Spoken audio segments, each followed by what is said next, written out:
नमस्कार, सुस्वागतम, वेलकम, अभिनंदन। हाँ जी, क्या हाल चाल है आपका। हम बात करेंगे 30 जुलाई सावन की एकादशी की। सावन की एकादशी है और ये सावन की आखिरी एकादशी है।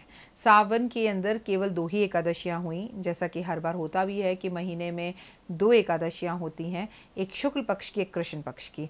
30 जुलाई की सावन की इस एकादशी पर, इसे हरियाली एकादशी भी कहते हैं, आपको बहुत कुछ हरि विष्णु की पूजा करनी है, ताकि आने वाला चतुर्मास में इस एकादशी पर आपने अगर ये दान अर्चना पूजा कर दी तो आपकी आने वाली दिवाली बहुत अच्छी हो सकती है। व्यापार में कुछ जो ठहराव आया हुआ है वो वापस चल सकता है। मैं हूं डॉक्टर वाई राखी और इस वक्त आप अपने और मेरा दोनों का यूट्यूब चैनल देख रहे हैं। सबसे पहले तो कमेंट में ओम नमः शिवाय, जय माता दी, जय लक्ष्मी नारायण लिखिए, ताकि मुझे ये पता चलता रहे कि आप अपने परिवार के साथ सुखी और खुश हैं। मैं अपने परिवार के साथ आपकी कृपा से बिल्कुल सही हूँ और सावन का पूजा पाठ आराधना अर्चना अच्छे से करिए आप। और सावन की पूजा पाठ आराधना अर्चना के साथ साथ मन को ना खुश रखने की कोशिश कीजिए।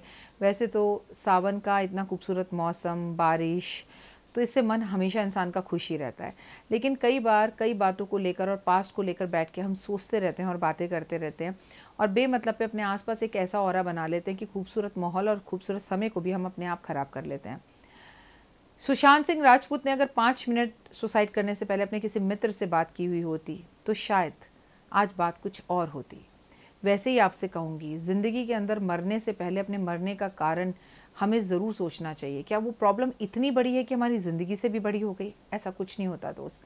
सिर्फ दोस्तों से बात करते रहें। एक सच्चा हमसफ़र, एक सच्चा दोस्त ज़रूर हो। भगवान को भी अपने दोस्त की ज़रूरत पड़ी। जब 14 वर्ष राम जी ने वनवास काटा तो अपने दोस्तों के बलबूते पर काटा। बाली, सुग्रीव, हनुमान, इनके बलबूते पर काटा। उनके साथ उनका भाई भरत या उनका कुंबा या उनके रिश्तेदार नहीं थे, या उनके परिवार की इतनी बड़ी सेना नहीं थी। और कृष्ण जी को भी सुदामा जैसा मित्र मिल गया था। सुदामा को भी कृष्ण जैसा मित्र मिल गया था। तो आपको और मेरे को भी ना युद्ध के लिए सबसे पहले दोस्तों की ज़रूरत है। ये जो बार बार हम कहते हैं ना, अरे किसी की ज़रूरत नहीं है, अरे दोस्ती नाम की कोई चीज़ नहीं रही। आप किसी के सच्चे मित्र बने कभी। आपके पास अगर एक सच्चा मित्र है ना, तो 14 साल का वनवास भी यूं ही देखते देखते कट जाएगा। यकीन मानिए, ज़िंदगी बहुत खूबसूरत है, बस उसे देखने का नज़रिया बदल लीजिए आप। लाइफ के अंदर आपको सब कुछ मिलेगा, बस आप खुश रहने की कोशिश कीजिए। मैं हूं डॉक्टर वाई राखी और इस वक्त आप अपना और मेरा दोनों का यूट्यूब चैनल देख रहे हैं। क्या हाल चाल है आपका, पहले ये बताइए। खुश रहिए, मस्त रहिए, बिंदास रहिए। आपके सभी बड़ों को मैं चरण स्पर्श करती हूँ, सावन का हरियाली चरण स्पर्श। और आप जो मेरी उम्र के हैं उनको मैं नमस्कार करती हूँ और जो मुझसे छोटे हैं उन्हें बहुत सारा प्यारा आशीर्वाद देती हूँ। खुश रहिए। चलिए जल्दी से एकादशी पर नज़र मान लीजिए। अगर संतान प्राप्ति आपको नहीं हो रही है और आपको संतान चाहिए तो आपको उत्तम संतान के लिए एकादशी का व्रत रखना चाहिए, दान करना चाहिए। हरि विष्णु और शिव दोनों से आपको एक साथ अपनी संतान की कामना करनी चाहिए। अगर व्रत नहीं भी रखना चाहते तो एकादशी के कुछ नियम, पूजाएं बता रही हूँ, उन्हें कीजिए और शिव की पूजा कीजिए। चावल, फल, दूध, दही का दान मंदिर में ज़रूर कीजिए। चावल का दान कीजिए पर दूध चावल बिल्कुल एकादशी पे ना खाएं। विष्णु सहस्त्रनाम का पाठ करें या सुनें। मंदिर में तुलसियाँ लगाएं। तुलसी तोड़कर आज के दिन आप जो श्री यंत्र होता है उस पर भी, और जो विष्णु जी का यंत्र होता है उस पर भी, विष्णु यंत्र पर तुलसी अर्पण ज़रूर करें। गोपी चंदन ब्राह्मण के माथे पर लगाएं और गोपी चंदन ब्राह्मण को दान भी ज़रूर करें। दिन गुरुवार का है। पीले फल और पीली मिठाइयाँ भगवान को भोग लगाएं। केले का प्रसाद भगवान को भोग लगाएं, लेकिन केला खाएं ना। केले के पेड़ पर 1 लोटा जल लेकर और उसमें कुछ मीठा मिलाकर अर्पण ज़रूर करें आप। शिव की आरती करें और शिव जी की आरती करने के बाद उन्हें केले का भोग ज़रूर लगाएं इस एकादशी पर आप। शिव परिवार के पर केसर की मिठाई और केसर अर्पण ज़रूर करें आप। शंख बजाएं और शंख में पानी भरकर वो पानी ज़रूर पिएं आप। मंदिर में पीले फूलों से सजावट कराएं, नहीं तो पीले गुब्बारों से मंदिर को ज़रूर सजवाएं आप। माँ गौरा को और माँ लक्ष्मी को पीले फूलों से श्रृंगार करवाएं आप। नारियल विष्णु जी को और शिवलिंग पर भी अर्पण ज़रूर करें आप। शिव मंदिर में बादाम अर्पण करें और ब्रह्म मुहूर्त में उठकर गंगा स्नान करें। अगर गंगा स्नान नहीं कर सकते तो घर के अंदर गंगा जल पानी में डालकर स्नान ज़रूर करें आप। मंदिर को अपने पूरी तरह से साफ करें। घर के आसपास भी किसी मंदिर की सफाई करें आप। मंदिर में किसी ज़रूरतमंद व्यक्ति को कुछ पैसे या धन ज़रूर दें, या कपड़े दें, या उसके घर राशन डलवाएं। इत्र शिवलिंग पर अर्पण इस एकादशी पर ज़रूर करें आप। ब्राह्मण को भरपेट भोजन कराएं, लेकिन अगर वो भोजन करने को तैयार हो, क्योंकि ज़्यादातर ब्राह्मण का एकादशी वाले दिन व्रत होता है। पीली मिठाई पीपल के पेड़ पर अर्पण कर कर सरसों के तेल का दिया जला कर आए आप। आज अपने घर के चारों तरफ पीली सरसों अर्पण जरूर करें आप। इससे जादू टोना, बंधन, लड़ाई झगड़े, कर्जा मुक्ति से आपको शांति मिलेगी। पीले वस्त्र आप पहने, बहुत अच्छा होगा। पीली चूड़ियाँ आप पहने, बहुत अच्छा होगा। ज़रूरतमंद व्यक्तियों की मदद करें आप, बहुत अच्छा होगा। और इस 30 जुलाई की जाती सावन एकादशी के अंदर आपके लिए बेहद ज़्यादा उत्तम है अपने घर में सत्यनारायण भगवान की कथा करवाना, या फिर सत्यनारायण भगवान की कथा सुनना। अगर आप सुन भी लें तो आपको बेहद ज़्यादा फल की प्राप्ति होगी। मैं हूं डॉक्टर वाई राखी और इस वक्त आप अपना और मेरा दोनों का यूट्यूब चैनल देख रहे हैं। हम बात कर रहे हैं 30 जुलाई को सावन एकादशी की।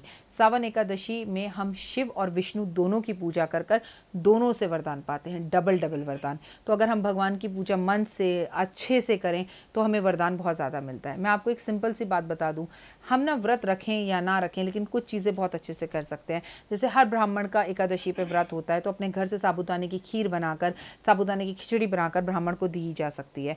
आज के दिन ब्राह्मण के पैर में चप्पल पहनाई जा सकती है। ब्राह्मण को आज छतरी दान की जा सकती है।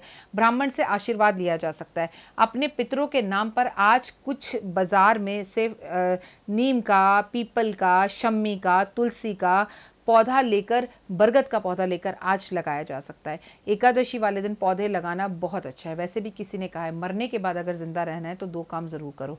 एक तो पौधे लगाओ, तुम चले जाओ पर तुम्हारा लगाया हुआ पौधा ज़रूर रहे।